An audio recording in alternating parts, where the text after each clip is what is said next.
Have we been lied to about how Christianity began?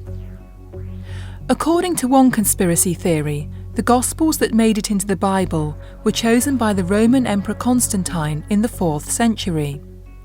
The idea that Constantine in the 4th century chose the Gospels that should be in the Bible really has a lot of evidence against it. We can go back to the early 3rd century and the late 2nd century and find places as diverse as southern Egypt, Syria and France, where the 4 Gospels are accepted. This is at a time when there is no central Christian power base, some place of supreme authority.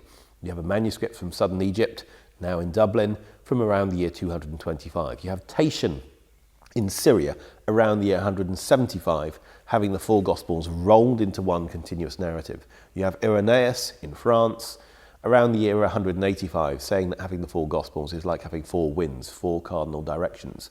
This happened before Christians had power. So we really need to take the 4 Gospels not as resulting from some great Christian power play, but some collection which I think were recognised because of their eminent authority, their credentials. Now, this idea that we should be having lots of other Gospels or that some other Gospels have been excluded from the Bible just simply isn't correct.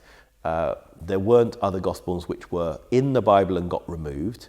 Some of the things that people talk about, like the Gospel of Judas or the Gospel of Thomas, and they say, why don't we have these? Actually, you just look at them and those books themselves exclude themselves from the Bible. The Gospel of Thomas begins by saying, these are the secret sayings which the living Jesus spoke and which Didymus Judas Thomas wrote down. It begins by saying, this is a secret revelation. If you want to know the true message about Jesus, you need to come to the Gospel of Thomas. So that Gospel is saying, don't put me alongside 4 other Gospels. It's saying, I am the true Gospel.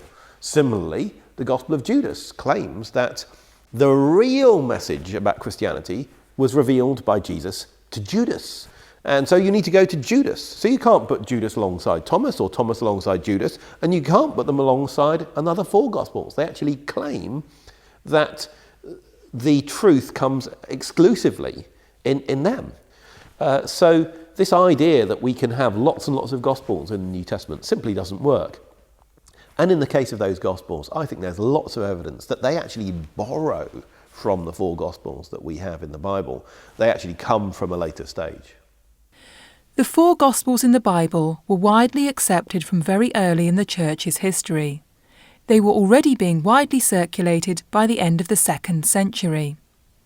By the time of Constantine in the 4th century, they'd already been accepted for almost 200 years. There is simply no way that Constantine could have chosen the Gospels. Next time, we'll look at one of the alternative Gospels that didn't make it into the Bible, the secret Gospel of Mark.